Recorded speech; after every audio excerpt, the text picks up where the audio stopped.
Jean-Charles is more than a natural flashbulb. the point is, the actual skill to implode your aura is the moment you become plasma projective. And we're linking that to the deep psychology of yearning and focus and will and intent, and in fact, embeddability, which relates to compassion itself. So this leads us beautifully now to, this is going to become an open conversation in a few minutes, but first, the next step here is Patrick. So basically, the idea now is Patrick has done, remember that Patrick has been working on this software to measure brain connection and heart rate variability. We literally call it a FlameinMind, FlameinMind.com, because of exactly what Jean-Charles just said. It was a flame in his mind, literally. So this is, Patrick has dedicated his life to that, and he's just upgraded this software to powerfully show another aspect of this in Jean-Charles' aura, which is the heart-brain connection, as well as the beautiful brain harmonics. So at this point, I think we turn this over to Patrick for about 10 minutes or so, and he's going to share this analysis of the recording that Jean-Charles just made.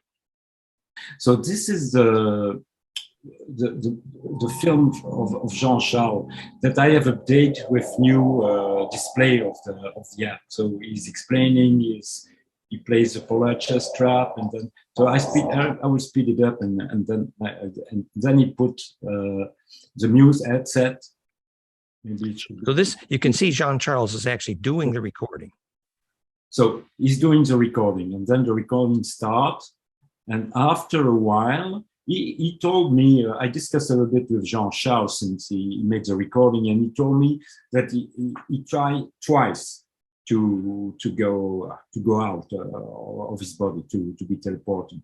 And so we will arrive at the first part here. You see the brain waves are very, I have to decrease a lot the size of the brain wave, because when you get these states, it was awful. It was going out of the screen.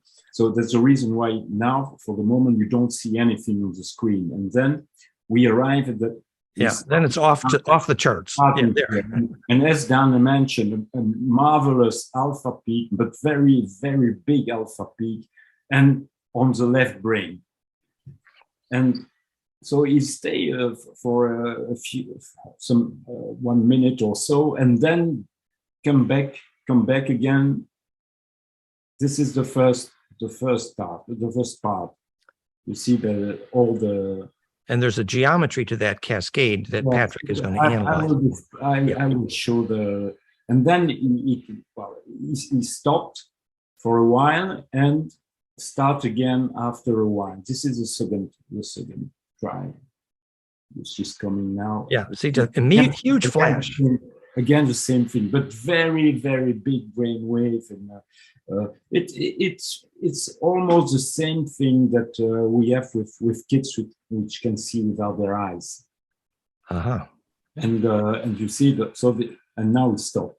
And so what we can do also, this is a 2-minute display here, that during the moment that he went off, let's say like this, its heart rate was increased a lot also. That's the HRV heart rate in red on the bottom. Yeah, but maybe it should be easier to zoom on the different part. And then, so this is what we can see on the brainwave spectrum. In fact, we have our way of analysis is try to find golden ratio and octave ratio related to the alpha peak. And this is an example here. You see the golden ratio are in pink and the phi ratio are in light blue. That is, if you start with the alpha in green, that becomes the base point, and we calculate golden ratio in pink and octave in blue from there. I'm sorry, golden ratio in blue. Golden ratio in pink, I'm sorry, yes. But it's golden ratio in pink and the phi ratio are in blue. It starts based on the alpha peak frequency. Yes, so we start at the alpha peak, and then we multiply this alpha peak by the golden ratio, or by a factor 2 for the octave. And that we are looking in the spectrum if there are other peaks which are coming according to this ratio. And And Patrick mentioned that that's exciting because that's exactly how Patrick identified the moment when the kids could see without their eyes, right, Patrick? Yes, yes, it's really, well, it's not exactly the same because it's much stronger. The amplitude of the brainwave are much bigger with Jean-Charles than with the kid. But the shape of the brainwave during this part of the session is almost the same. Uh-huh. So Jean-Charles was more coherent. Yeah, yeah. It's much strong. Yes, Mm-hmm. And what we can see here, well, there are a few examples, again, with golden ratio and fear ratio, that you can see that there are, in the yellow shape, which is some kind of summary of what's happening in the brainwave, which it's easier to see exactly the golden ratio with a single peak. And you see that there are a lot of things. Well, you see here with my mouse, you see there is a golden ratio, an octave ratio, and on the top, both of them on the same part of the speed. Which is that the gamma range, right? Yes, and it's mainly around 50 hertz or a little bit below 50 hertz. And you see on these three examples, when you start from the alpha peak and then you go up with golden ratio and octave ratio, there is a place when we have almost the same frequency for golden ratio and octave ratio. And you see that each time on the free display here, free example here, you have something happening there. Yes. And originally those gamma frequencies were called Tibetan gamma because that correlated to the moments when the Tibetans were measurably most psychokinetic as well. Yeah. Yes, it's really amazing. But this kind of shape is exactly the same kind of shape that we have with the kids also. But Jean-Charles, yes, Jean-Charles is just more higher amplitude there, which indicates much higher amplitude. And also, what is very interesting too is that, well, he's creating a very big alpha peak on the left brain, and for the kids, there are no alpha, or almost no alpha. Not as much. Yeah. Here we have a very big alpha. Yeah. Remember, the alpha is literally the Schumann harmonic. So you're literally phase locked with the Earth and the Earth grid as a way to get leverage. And then cascade triggers that implosion, which allows you to embed and literally launch yourself into that array. That's the hypothesis, and the physics seems to prove that. But you will see in the next, yes, okay, on the next slide. In fact, well, this is a summary of the recording. Yeah? And you see on the right, this is HRV. So the HRV is going really up almost 90 beats per minute. Heart rate. Well, you see, and this is the increase in pink of the gamma, and in blue of the beta. And that's the shape that we find here for the theory of. But what is very important is this peak here. We have, and this peak is very interesting because it's not really related to the Schumann frequency, which should be here between 7 and 8. But this peak is exactly in the frontier of alpha and beta. You see? I see.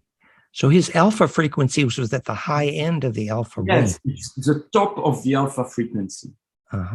Which probably enabled that cascade, because that's where higher up the cascade, then the gamma is an overlap of the golden ratio and octave. Yeah, it's really. But very important on the bottom right, you see that. So basically, the heart rate went way up when we got that leverage. And then are you also going to show the slide which shows the HRV Mayer type analysis? Yes, it's the next one. But you see here, as Jean-Charles explained, it was a first try here, and then a second try here. Showed up directly in the heart rate. Directly, there is a jump in HRV. Yes. But when we watch the movie, it's not it's not moving at all. Huh?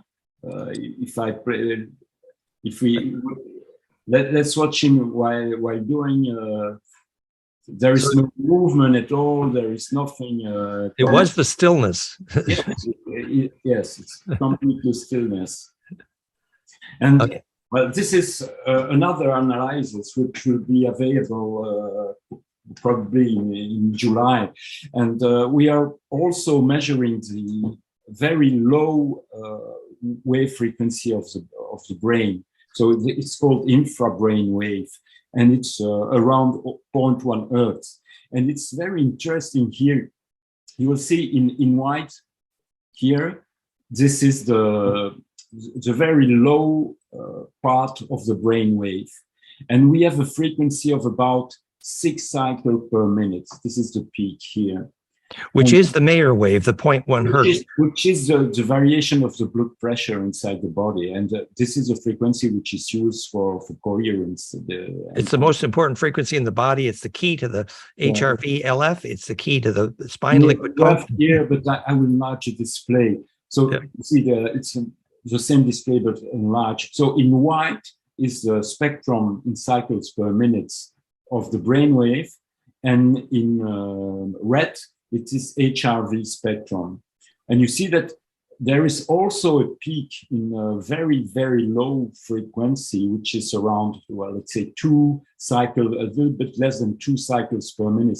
And this is, this can be the frequency of the emptiness of the brainwave, of the brain ventricles. So it's the frequency of the spinal liquid pump.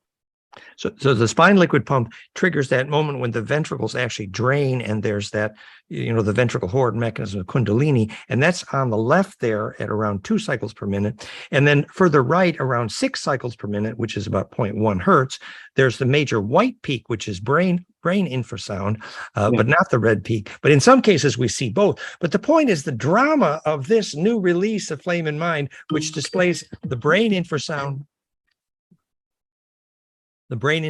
right along with the heart infrasound, and shows the heart-brain connection directly. It's amazing. Congratulations, Patrick. And congratulations, John. So yes, you were going to say about, so there you almost have a Mayer wave breath on the lower left in the red. Is that right, Patrick? That I'm speechless with your analysis. It's wow. So your brain heart was profoundly connected at just below 2 cycles per minute, very long wave. You literally grabbed a long wave, in the sense of ride the long wave, Uncle Joe, as surfers of the Savuya.